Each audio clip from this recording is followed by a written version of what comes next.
tragic death under investigation. Remembering Mendy Goosen, struck and killed by an OPP cruiser. She had a good amount of sass, which you kind of have to have with 3 older brothers. Plus, $1,000 whistleblower campaign. Steel tycoon Barry Zeckelman's call for Canadians to report companies using foreign steel. And 95th anniversary. 95 years is a big deal. Celebrating one of the busiest border crossings in North America.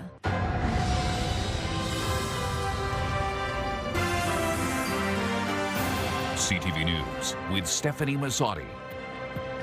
Good evening and thank you for joining us both on CTV Windsor and AM 800. We start tonight with a heartbreaking tragedy in Essex County. A 19-year-old woman is dead after being struck by an OPP cruiser. CTV's Travis Fortnum joins us today with these tragic details. Travis. Yeah, Stephanie, there are a lot of questions around what happened, but not a lot of details yet. The crash happened early Sunday morning on County Road 20, with Ontario's Special Investigations Unit now looking into what happened.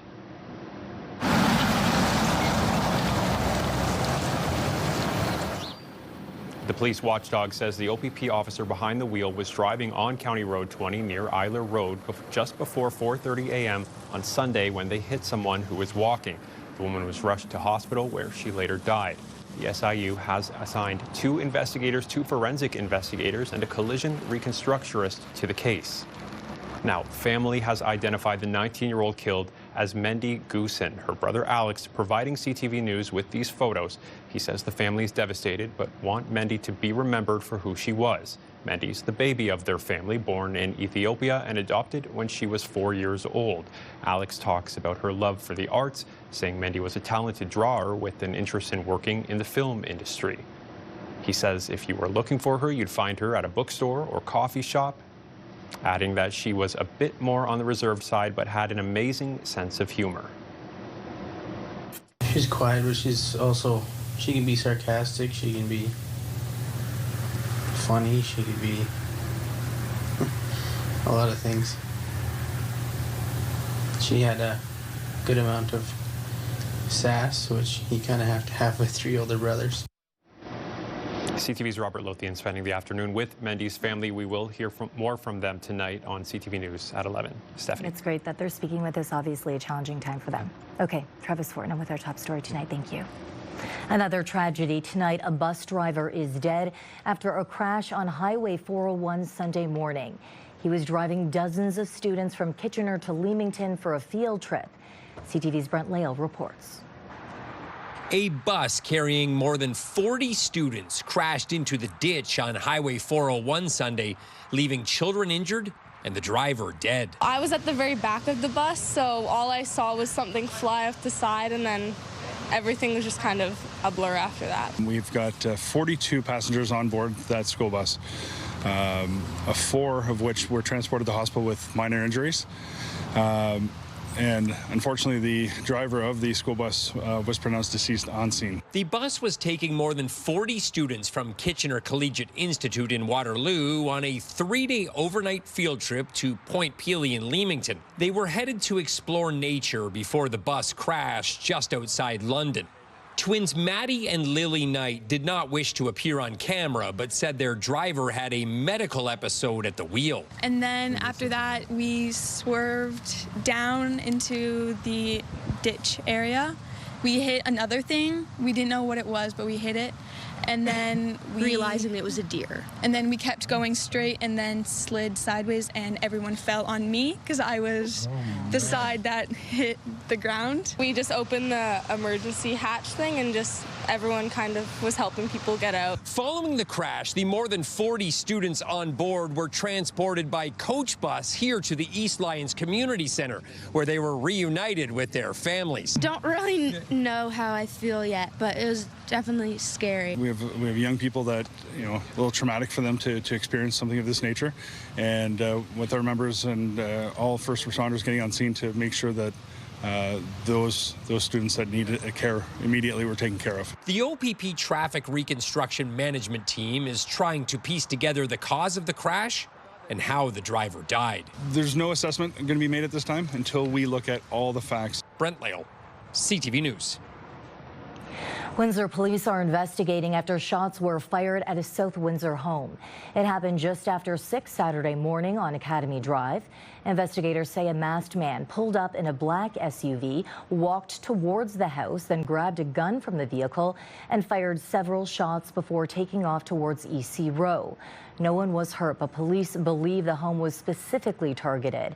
They're asking anyone with dash cam or security video from the area around that time to come forward. Well, it took 9 months, but a judge has approved the settlement for a class action lawsuit.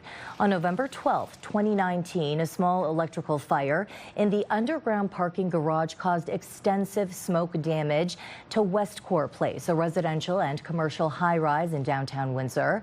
A class action lawsuit by the displaced tenants was certified in 2022. A $7.3 million settlement was reached this past January, and the court needed to approve it. Well, on Friday, Justice Nicholson approved the settlement, which means checks can now be cut for displaced tenants. The judge also dismissed the objection raised by the City of Windsor. Youth crime is up in Windsor. Assault, mischief, shoplifting have all seen significant year-over-year increases in our city. Join me now to dig into these numbers is CTV's Michelle Molesky. Michelle. Yeah, and I'm going to start with a couple of quick stats here for this, Stefanie. Youth-involved assaults up 50%, shoplifting up 118%, and mischiefs up 143%. We're only talking about crime involving minors. Windsor police say it's a complex issue to tackle. The stats are supported by the headlines. A quick search of our website brings up plenty of articles about youth crime, many for serious offenses like assault, robbery, even home invasion. Assaults and mischiefs are the number one drivers of our youth crime stats, so those are definitely up. The increases are startling. Year over year, youth-involved assault is up 50%. There is a 118% increase in shoplifting and 143% jump in mischief cases. I can't fit it into this neat little box, unfortunately, because if we could, we would have this solved and we would have it all figured out. And we wouldn't be having this conversation about why the numbers are going up. We haven't seen high shoplifting rates in years. And so the fact that this is now coming through is telling me they're stealing because either they want the stuff, they want money from the stuff, which they plan to sell, or they're hungry and they're stealing food. Serious offenses over age 12 will result in criminal charges.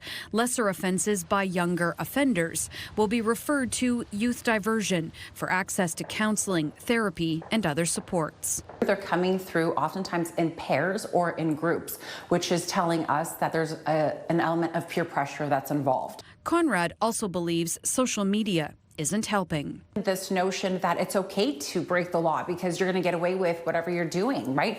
That the Youth Criminal Justice Act is a joke. I mean, this is something that they're absolutely picking up off social media. Youth crime is such a concern. Windsor police now have a dedicated youth crime constable working out of the Special Victims Unit. We're trying to prevent the youth from entering that 12 to 17 where they can be criminally charged. We don't want that to happen. We want that number to be zero. That youth crime constable has resulted in a 288% increase in warnings under the Youth Criminal Justice Act and a 3% increase in the number of youth charges laid when those warnings weren't enough. Now, one other stat for you in this story. So far this year, 26% of youth charged in a crime are repeat offenders. So certainly a really complex situation here, Stefanie. Complex indeed. So what role do parents play in all of this? That's a great question. And I did ask Joanna Conrad that. And she says the other thing is they're noticing a reduction in the number of parents who are referring their children to youth diversion for care. So that's a story that we're going to get into later on and happening now. Okay, Michelle Molesky, thank you for this. You're welcome. Julie joins us again. Now, Julie, my kids get picked up precisely at 7:37 a.m. every day at the bus stop. For the last 2 weeks, it's been pitch blackness outside. Finally, today on Monday, daylight. Yes, the clocks fell back over the weekend, so we're getting that extra hour in the morning versus the evening with our sun setting. So as many people head home for the day, they are heading home in the dark. So it depends on how you like it, first thing in the morning or as you head home for the evening. Temperatures highs today, anywhere between 13 and 15 degrees across Essex County. We started the day with the cloud cover and showers, but ended the day with some beautiful sunshine. Skies are clear and will remain clear as we head through the overnight. So that cold front not bringing a major change, just an unsettled start to the week. We'll be at about 7 degrees at midnight, clear skies. The winds have been a bit breezy. They will be easing off, but a parade of low pressure systems will bring rounds of rainfall. I'll put it all together for you. When we look at your 7-day, we do have some sunshine though in the forecast for tomorrow. I'll have all your local weather details coming up in just a few minutes. Ottawa is initiating dispute settlement proceedings against Stellantis over the company's decision to shift production of the Jeep Compass to the U.S.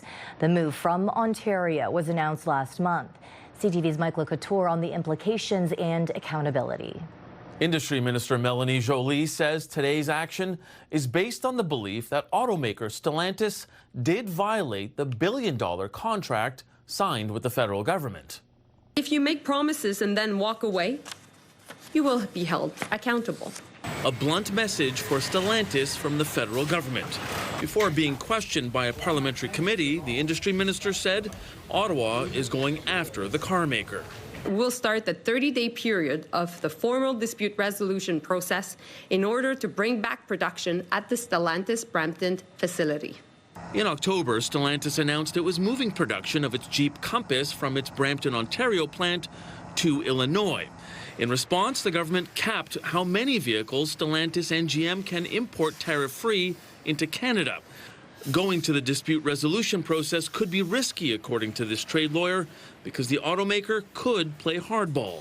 I think what they would say is, look, Canada, if you really want to do this, take this approach, then, we might give you your money back and say goodbye to you. And your government committed thousands, millions, and billions. In a sometimes combative exchange, Conservative members of the parliamentary committee demanded to know if the contract with Stellantis spelled out job commitments in Brampton. Documents related to the building of the battery plant in Windsor, obtained by CTV News, clearly state Nexstar Energy and Stellantis committed to creating and maintaining 2,500 jobs at that plant.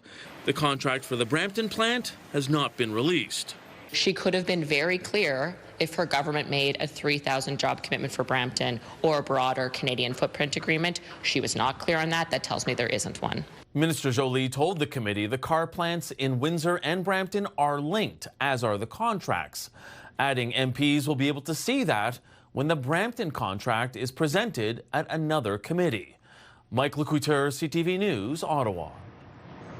Steel tycoon Barry Zuckelman is calling on the public to help spotlight the use of foreign steel. The billionaire has launched a campaign offering $1,000 to anyone who reports foreign steel in current or upcoming public construction projects. CTV's Bob Belichico has reaction to this idea. I think it's a great idea. It really it brings government policy to the everyday person. Vince Rosati of the Rosati Group is voicing full support for the Buy Canadian Act, championed by billionaire Barry Zuckelman through his new initiative. Rosati says his company sources Canadian whenever possible and believes the government should step up. There's steel mills that have closed. There's a few steel mills that are dying. It's time for the government to step up and really encourage private business in the country to keep on doing private business. Zuckelman is offering a $1,000 reward to Canadians who report the use of foreign steel in current or future public construction projects. Zuckelman was unavailable for an interview Monday, but according to a company statement, the initiative encourages citizens to help ensure taxpayer dollars are being invested into Canadian communities and jobs. Everybody know Mr. Zuckelman have business across North America, and he fall under the free trade agreement. So if he could make more money in Mexico and make more money in the United States, I don't see if there is any type of loyalty to Canadian manufacturing. Those who spot imported steel being used on active or future construction sites funded by the federal or provincial governments and are the first to submit a photo and project details on the Zuckelman website will be eligible for the reward. We do that not only when we are under attack. We need to do this as a part of our culture to protect Canadian manufacturing and Canadian steel and aluminum and auto. Bob Belichico, CTV News. Here's our question of the day. Would you blow the whistle on your employer? Go to our website to cast your vote, ctvnewswindsor.ca. On Friday, we asked, which holiday do you prefer, Halloween or Christmas? Out of almost 1,200 votes, 78% say Christmas. Nexstar, Canada's first large-scale battery plant, is set to expand production later this month, adding battery cells for grid-scale energy storage. As CTV Sanjay Maru reports, the shift reflects EV demand cooling across North America and fast-growing needs tied to artificial intelligence. After 3 years of construction, Windsor's $5 billion Nexstar energy plant is ready to produce another product. Company leaders say the market for storing electricity, not just using it, is growing fast. With the AI data boom, the grid's not ready to be able to support all this new infrastructure. Supplementing the grid with these ESS systems, we're able to launch these data centers. Energy storage batteries, known as ESS, can hold power from sources like wind or solar, then release it back to the grid when it's needed. That's why the Windsor facility, a joint venture between Stellantis and LG Energy Solution, will begin producing ESS at the end of this month, with plans to add EV cells in the future as market conditions warrant. The energy storage system has always been on our radar. EV was to take up 100% of the capacity, but ESS was always the secondary that could be ready. The timing reflects a slowdown in electric vehicle sales, now making up just over 9% of new registrations in Canada, down from nearly 19% a year ago. There is no more EV incentive. That $5,000 rebate that the federal government would give anyone that made a purchase of an EV, that's gone. Automotive News Canada digital editor Greg Layson says U.S. policy changes are also playing a role, with Donald Trump rolling back EV incentives and easing rules for gas-powered vehicles, making them more affordable. According to Layson, all this makes leading with ESS a practical move for Stellantis as the EV market looks to stabilize. This is probably a good pivot for Nexstar and Stellantis in the short term. But according to the company, this short-term play will not affect its long-term mission or hiring targets. Currently, we're just over 1,050 employees. We continue to hire 50 to 100 employees per month, and we're still striving towards our original goal of 2,500 employees at Nexstar. In Windsor, Sanjay Maru, CTV News. 95 years underground and millions of crossings still ahead on Windsor's news leader, the Windsor-Detroit Tunnel's lasting legacy. The Blue Jays' playoff dream may be over, but the run united a nation and inspired a new generation. That story when we return. And tomorrow, deep cuts and big investments as Ottawa's budget drops. Who will benefit? That's tomorrow at 6 on CTV News.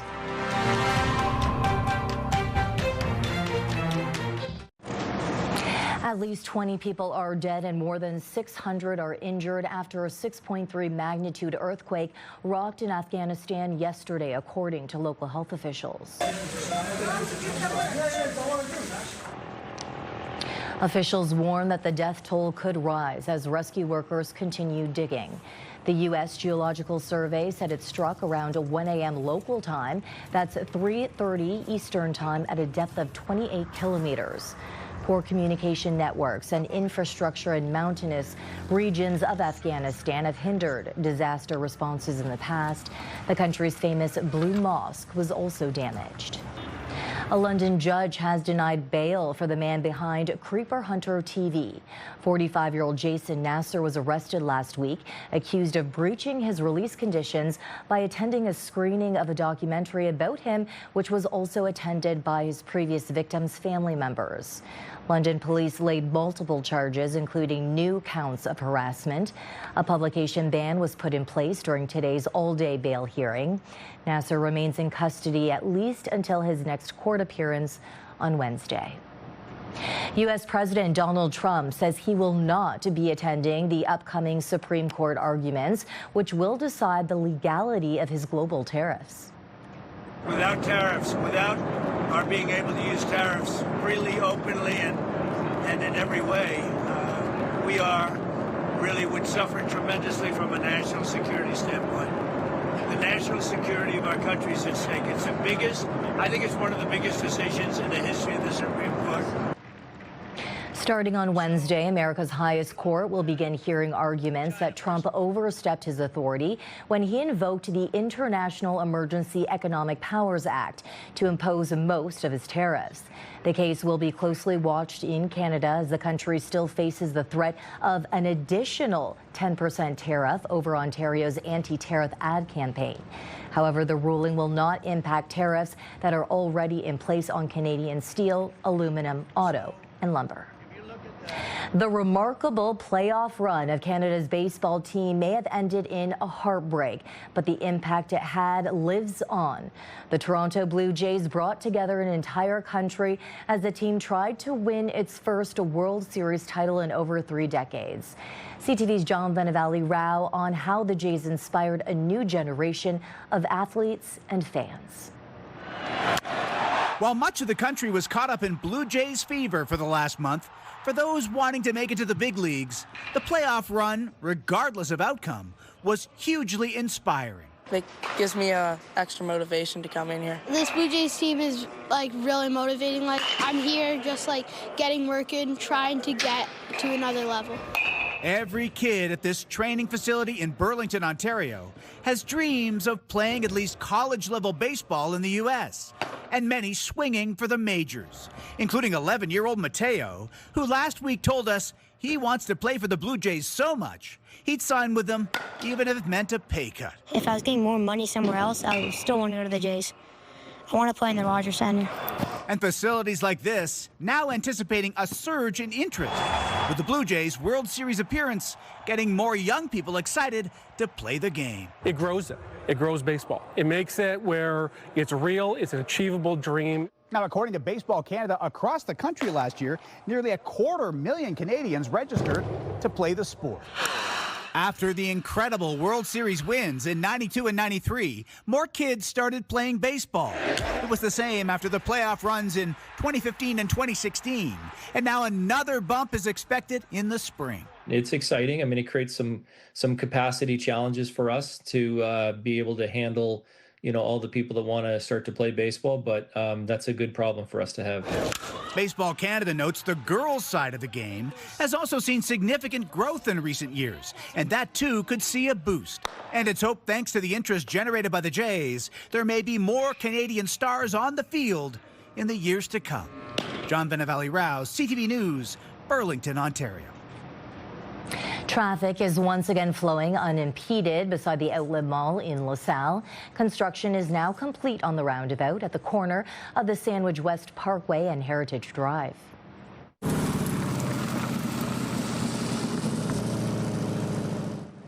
The intersection upgrade, part of the Heritage Commercial Plaza project, known as the Shops at Heritage, marks a major milestone in what town officials have described as the largest development in LaSalle's history. Construction on the roundabout began in late July with temporary noise exemptions approved by council to allow limited early morning and evening work during the summer months. The Windsor-Detroit Tunnel marks 95 years of connection today. The vital link that's united Canada and the U.S. through decades of history, innovation, and change. CTV's Chris Campbell joins us now with how this international gateway continues to stand the test of time. Chris. Yes, Stephanie. When it opened in 1930, the Windsor-Detroit Tunnel was seen as a modern marvel of engineering. And nearly a century later, it remains a vital lifeline connecting economies and families on both sides of the border. Stretching over just 1.5 kilometers beneath the Detroit River, the tunnel officially opened on November 3rd, 1930. At the time, a one-way trip cost just 25 cents. And on day one, more than 2,000 vehicles made the crossing. 95 years is a big deal. And you think about, that kind of time in history versus today, and we're still a huge important part of the economies of Windsor and Detroit. About 12,000 vehicles now pass through daily. About 470 million vehicles have taken the tunnel since it opened.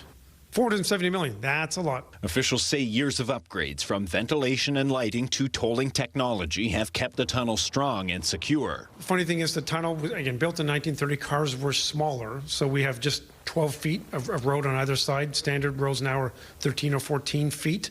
But we've got great ventilation, and our ventilation actually needs to work less than it used to because cars are a lot more efficient. I think what's really important to remember in this celebration, in this anniversary, is our shared humanity between our two cities. So hopefully what happens after another 95 years, that tunnel will still be here, our community will be stronger, and we as Windsorites and Detroiters will have that same heart, that same soul, and that same beauty. The tunnel remains jointly owned by the cities of Windsor and Detroit. I think it's great. I think that with the new bridge and the old bridge, you know, it's very good to have lots of access to the U.S. Many times I go to Dearborn or Michigan. A lot of people like to shop over there and things like that. It's quick to get across. I'm amazed it's that old.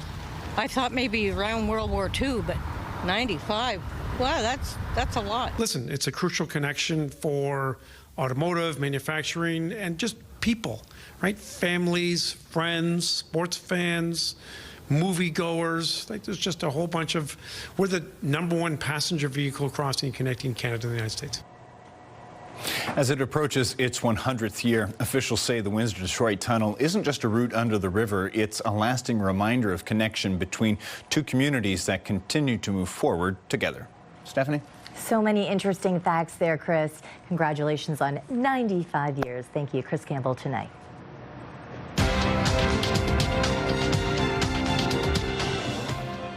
The TSX gained 14 points, while in New York, the Dow lost 226, the Nasdaq added 110.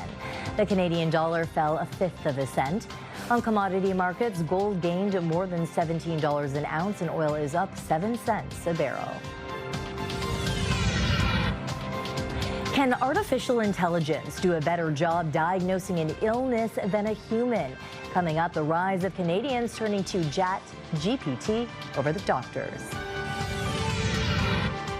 Hi there. Our photo of the day comes to us from Kingsville. We did have some absolutely spectacular color in the area. Thank you so much, Mike Town, for sending this one in. As we wrap up the month of October on the weekend, we did see below average rainfall amounts right across Essex County, and our temperature came in a bit above normal. Heading into November, we do have some rounds of showers in the forecast this week, but also some sunny days. Your forecast is looking pleasant, and temperatures will be a bit below normal as we move through the latter half of the week. Discussion here at Windsor City Hall. Windsor's top stories. A major project is about to get underway. Breaking news alerts. Severe weather is a possibility. And watch live. Good evening, and thank you for joining us. Download the CTV News app. The latest news to start your day. Interviews, conversations with the top officials, the difference makers, and personalities in Windsor, Essex. Only on Windsor, Essex #1 morning show. It's Mornings with Mike and Meg on AM 800. Julie joins me again for an extended look at the weather. Julie.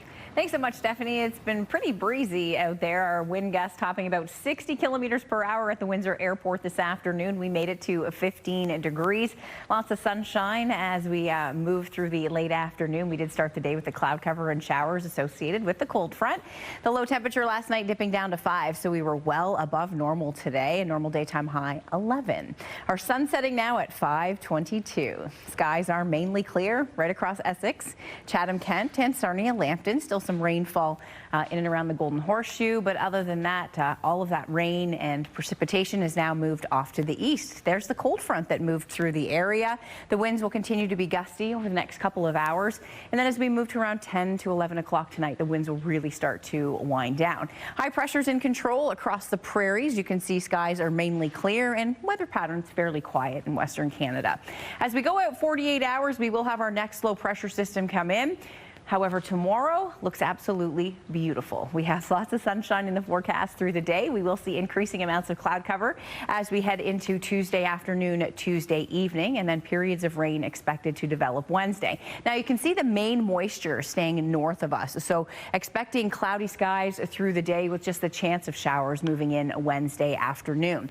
Wednesday evening, it looks like we will see the cloud cover break back up, so the next opportunity for rain will come Wednesday. Coast to coast, it's looking quite fall-like. No major swings in terms of our temperature. As we head out to the east coast, temperatures anywhere from 6 to 2 degrees. Essex County overnight, 2 to 3 degrees in most areas. We could see the temperature dip down. 2 is the coolest it will likely get. Most areas will hold steady at about +3, and that'll be as we head just towards sunrise tomorrow. So your Tuesday forecast, sunshine and beautiful in the morning, double digits by noon hour, and the forecast high coming in at 16 degrees under a nice mix of sun and cloud. Winds out of the west. Our Enercare forecast as we head into your Wednesday, some showers, probability maybe a bit high in terms of that latest forecast model. Overcast in the morning with a chance of showers in the afternoon. When Thursday, lots of sunshine and 10 degrees.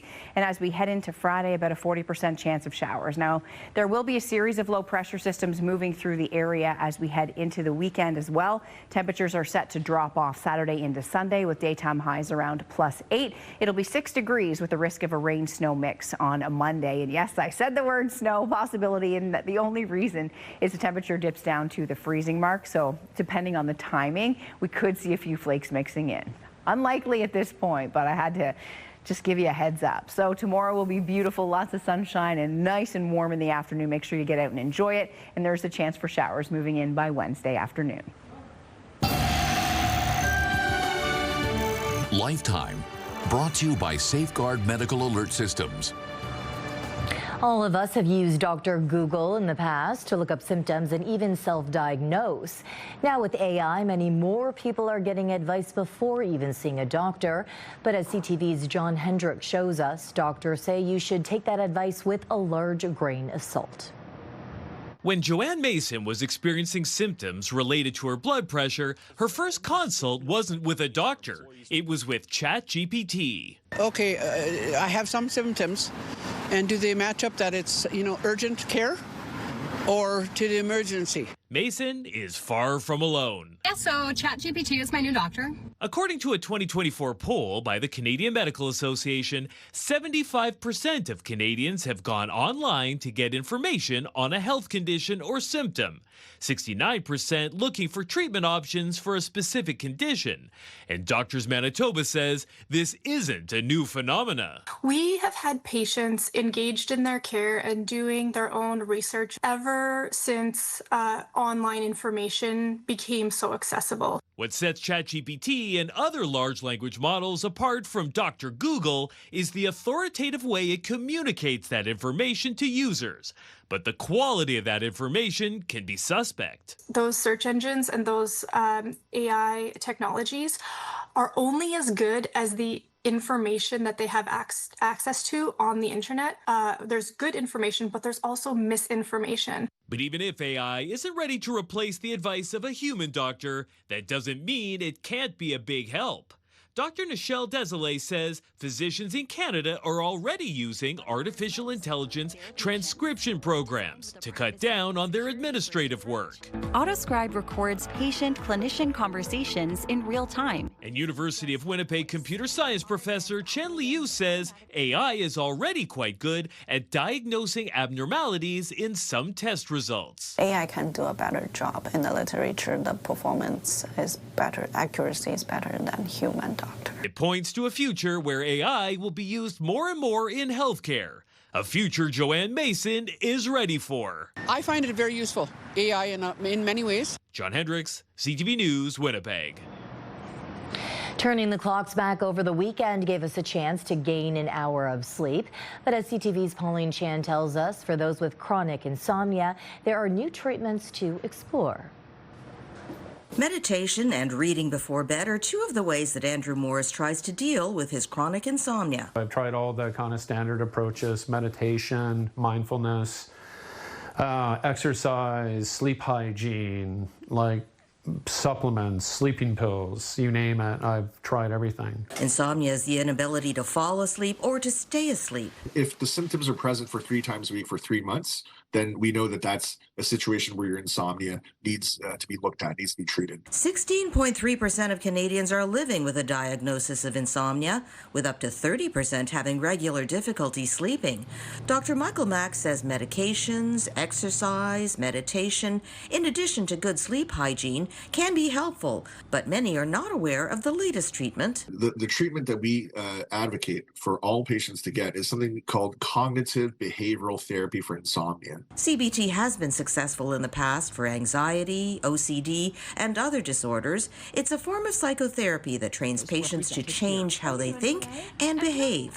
Morris is planning to begin sessions soon, and he says he worries about the long-term effects lack of sleep could have on his health. Yeah, it's something that I worry about. It also has an impact on other parts of your health, cardiac health, immune health. So it really does dig deep into, general health and wellness. Lack of sleep can also increase your risk of mental health problems. It's a risk factor for developing depression, anxiety, alcohol use disorders.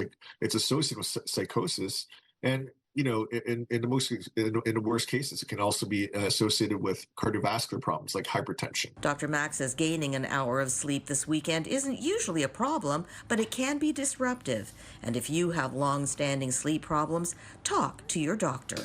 Pauline Chan, CTV News.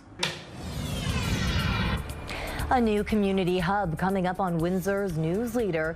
The YMCA opens in a new downtown location.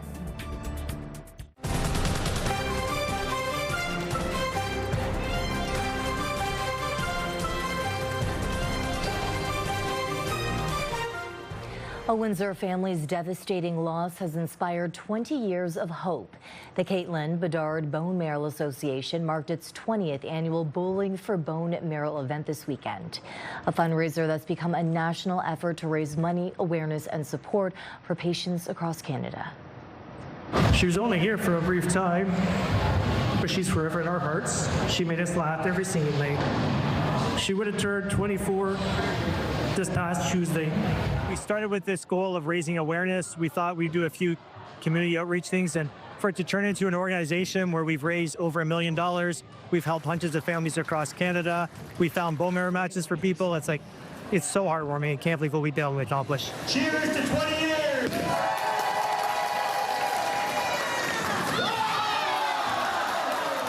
When an adult goes through a stem cell transplant, that means they can't work for a long time. I mean, their recovery may be quick, but they can be over a year before they're ready to go back to work. And if it's a child that needs a transplant, they need a parent to stay with them, so that parent can't be working. So they do have a little bit of financial burden. So we like to help with a little bit of financial help. We started with the goal of getting people onto this World Stem Cell Registry. We get out and run swab events to get students and people like that registered, and we sponsor research related to bone marrow transplants. She'd be proud of us.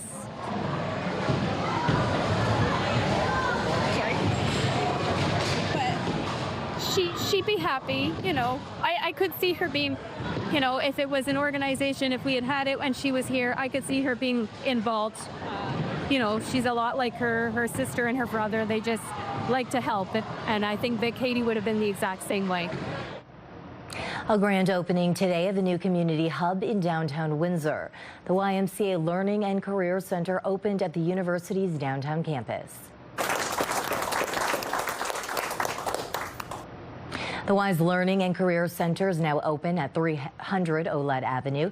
The modern and accessible space will welcome more than 300 people per day with programs for children, youth, and families.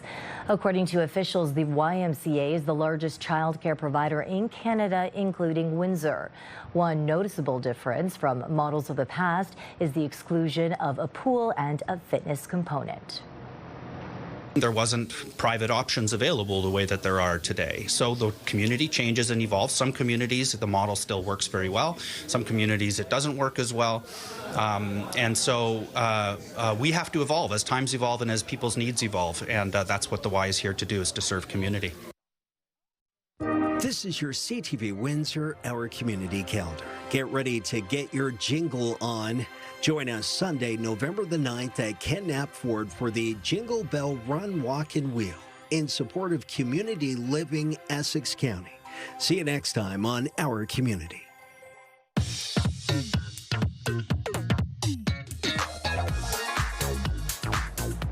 Time to check in on what's happening now with Melanie Kettner. And Melanie, returning to the subject of youth crime tonight. That's right, Stephanie. As Michelle reported earlier in the show, youth assault, mischief, and shoplifting are all happening in increasing numbers in Windsor. The police service does have a youth crime constable now dedicated to tackling the problem. Plus, Windsor police officers sit on many boards and agencies dedicated to the city's youth to help shape police and guide decision making. But what can't be overlooked is the role parents play. Joanna Conrad with Youth Diversion says, unfortunately, most of the referrals these days are not coming from parents or family members. They're coming from schools or police. My favorite referrals are the proactive, meaning that we would get them from parents saying, listen, I'm seeing my child engaging in some concerning behavior. You know, can you provide some supports to us? We love that, but we're seeing far less of that. We have details on how parents can get local help if they're worried about their child's behavior at ctvnewswindsor.ca. And Melanie, we also have a story online, another big lottery winner. Yeah, for sure. I love these stories. Chatham grandpa says he's going to share his $100,000 win with family. That big smile does say it all. 82-year-old Robert Dubé won the top prize with Instant Bingo Doubler. The longtime lottery fan says he called his daughter to double-check the ticket, and she burst into tears of joy. The winning ticket was purchased at Lucky 7 Variety on McNaughton Avenue West in Chatham. And you can read more about his reaction on our website. And in our social spotlight, a viewer sent us this video of their adorable granddaughter getting very messy. What's messy, Ellie? My calves and my serves and my arms and my head. So this is Ellie. She's about 3 years old at the time. Her mom gave her some ice cream on the way home from a shopping trip, and looks like she got it all over the place, Stephanie. She's for sure having a blast. You said she was 3. My kids are 4 and 5, and I feel like this is what they look like on a regular basis anyways, especially when it comes to bagels with peanut butter and jelly. For sure. You never know what the car is going to look like afterwards. Oh, for sure. Okay, so if people have videos at home they want to send you, how can they do it? Yep, they can email us at newsnow@bellmedia.ca or text it to 10400. It's a maze of madness, 8 acres of twists, turns, and total confusion when we return a corn maze that has people coming back for days. With more on the pleasant fall week ahead, Julie joins us. Thanks so much, Stephanie. Heading into tomorrow, that'll be your best day. Make sure you get outside and enjoy some sunshine, beautiful conditions. Forecast high 16 or 61 degrees Fahrenheit. We'll start the day with full sunshine and then bringing in a mix of sun and cloud as we push past a noon hour. Periods of rain expected Wednesday afternoon. It'll be cloudy first thing Wednesday morning and then some showers developing as we head into Wednesday evening.